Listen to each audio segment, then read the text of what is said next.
So when the press screening reviews for this movie came out, all I could see on Twitter was people continuously saying that this movie was head over heels better than the first one. And I kept thinking to myself, there's no way this movie is that much better than the first one, because the first Knives Out is really good. It's a phenomenal mystery whodunit film. I love whodunit films. The first Knives Out is incredible. And I gotta be honest with you guys, not even halfway through this movie, I was already telling myself, no, this movie is a lot better than the first one. I could not believe it. Benoit Blanc, or Daniel Craig as Benoit Blanc, is a demonstration of some of his best acting in his career. This man loves to play this character. This cast is remarkable. Rian Johnson should be able to make at least 4 or 5 of these films, because clearly he's on to something here. He has struck gold with these films. This is incredible. Ladies and gentlemen, this is Glass Onion, a Knives Out mystery.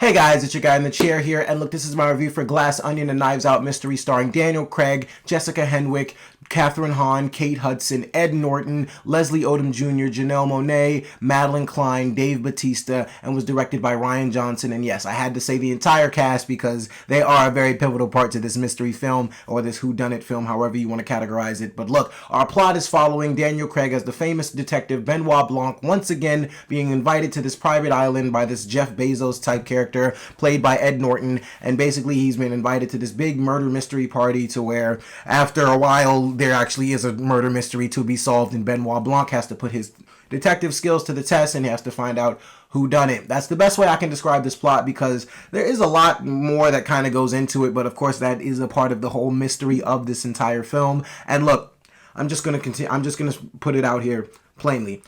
Daniel Craig as Benoit Blanc is probably a top 5 movie character of all time for me. I mean, this dude absolutely loves playing this character. First of all, Daniel Craig is just having so much fun as Benoit Blanc. The accents, the solving of mysteries, you know, looking for clues, all that good stuff. This dude is clearly having the time of his life playing this character, and that is a pivotal part in your experience in the film. You're having so much fun watching Daniel Craig be this character and have fun as this character. Benoit Blanc is amazing, man. Just watching this dude solve mysteries, watching this dude literally just depict apart his thought process, and, you know, breaking everything down so we can all understand it. He breaks it down so even the dumbest people in the world can understand what's going on in these films, and it's really fun to just watch this man do his work. Like, Benoit Blanc. I mean, Daniel Craig too. They're, if anything, just, I'm talking about the same person here. Daniel Craig and Benoit Blanc, they're the same. Whoever I'm complimenting, just think of those 2 names. Now, there's a lot other people to credit in this film, but Daniel Craig deserves most of it, because, dude,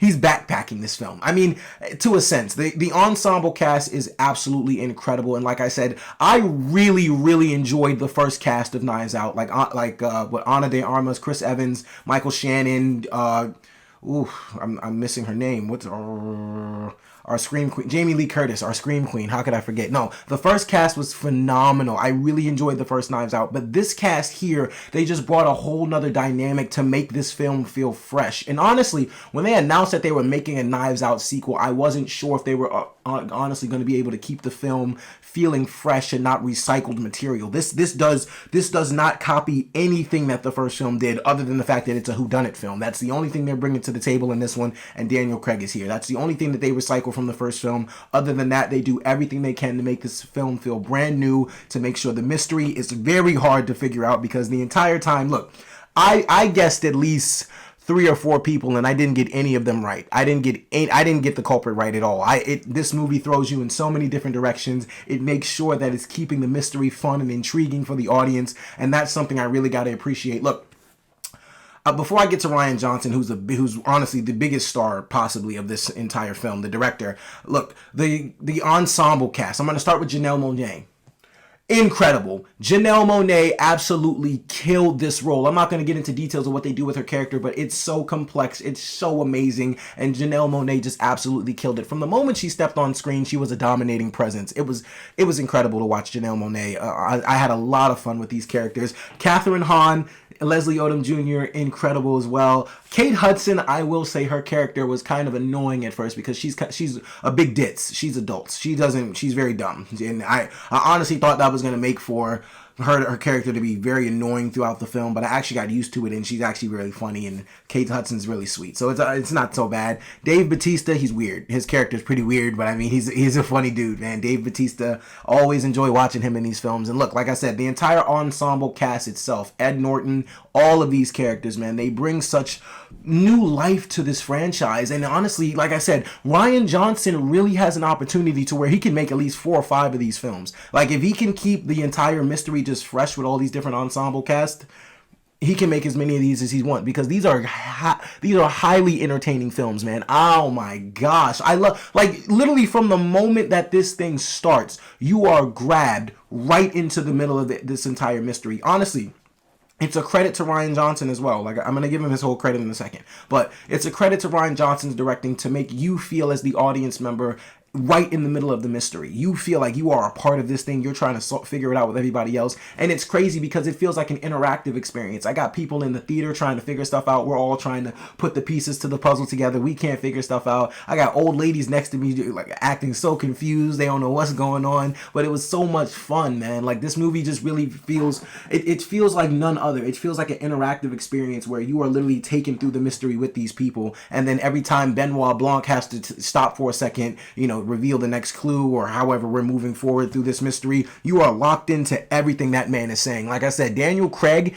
absolutely incredible as Benoit Blanc. That dude, he can do no wrong. Daniel Craig is amazing, man. And honestly, now time for me to give my true credit, or my true praise, to Rian Johnson, the director of this movie. My goodness, my friend. I mean, like, I didn't think, like, it's very rare for sequels to ever surpass a film in a certain way. There's only been so many films that have surpassed their original in a fantastic way, and that's like, what, Shrek 2, Spider-Man 2, so a few Terminator 2, a few other sequels like that. No, Glass Onion, The Knives Out Mystery is a part of those category of sequels that just absolutely surpassed the first film. The Shrek 2s, Spider-Man 2s, Terminator 2s, Glass Onion is a part of that category, because this movie absolutely it doesn't step on the first film, but it definitely takes a big step ahead of it. And like I said, the main reason for that is because this movie didn't recycle any material from the first one, other than the fact that it just brought over Daniel Craig and we're doing a whodunit film again. This movie makes sure it feels like a breath of fresh air. It's a brand new plot. It's not, like I said, it's intriguing literally from beginning to end. You are invested in everything going on here. This mystery has you on the edge of your seat. You were trying to figure out what the heck is going on, and I had so much fun in this film, man. I did not expect for this movie to blow me away like it did. Honestly, it's crazy because while the trailers were playing throughout, I was getting more and more excited for the film to play, because I'm like, dude, I really think this is going to be a really good movie. And my expectations were surpassed. I was probably up to here with my expectations, and I was very excited for the film. I left the film on cloud 9. I was so happy about this movie, man. I love whodunit films. Those are my favorite types of movies. I love mysteries. I love being able to, engage with audience, or engage with the characters in the film, make it seem like I'm right there trying to solve the mystery with them. And Rian Johnson makes this the most fun, interactive experience of 2022 I've ever been a part of. Look, I can do nothing but praise this film. I have nothing bad to say about this film. It didn't waste a minute of anyone's screen time. It didn't waste any minute of its 2-hour and 19-minute runtime. It could have been longer and I would have been good. I could spend as much time with these characters as they really wanted me to. I could have spent 3 hours with them if needed. Look, this movie, from beginning to end, was one of the best whodunit films I've seen in a very long time. It surpassed Knives Out in ways I didn't think could be surpassed. It was fun. It was interactive. It was engaging. It was enlightening. I mean, oh my gosh, man. Like I said, this entire ensemble cast, everybody does an incredible job. Jessica Henwick, I gotta shout everybody out, man. They all did a great job. There's other little cameos in there too to make that I'm not gonna spoil. You guys are gonna figure those out, and those are gonna be real fun. Look, I understand this movie only comes out for a week in theaters, and honestly, by the time this review comes out, it'll probably be like Sunday or something, so it'll be gone by month, or like in a few days after that. If you can, please go catch this movie in theaters, because it's in my opinion, it's very disrespectful to watch this thing on Netflix. This movie deserves to be watched in theaters with a big audience, and you deserve to be a part of the interactive experience with other people. Please go see this in theaters. I mean, you can watch it at home too on Netflix with your family. Maybe you'll get the same experience. Not really. Movie theater experience versus home experience is two different things. This movie needs to be seen in theaters. Please go watch it if you can. If not, go watch it on Netflix. But for all those reasons and so many more, guys, I'm going to give Glass Onion a 5 out of 5 stars. All right, so Glass Onion and Knives Out Mystery, what did you guys think about it? Let me know in the comments below. Who do you think should be in the next Glass Onion film? What ensemble cast would you put together for the next Knives Out film? How many more of these do you think Rian Johnson should make? What did you think of the film? All that and all that other good stuff. Just put it in the comments below. Let's get a conversation started. Look, guys, thank you so much for watching. I really appreciate it. Be sure to like, subscribe, share. This is your guy in the chair. More content coming to you soon.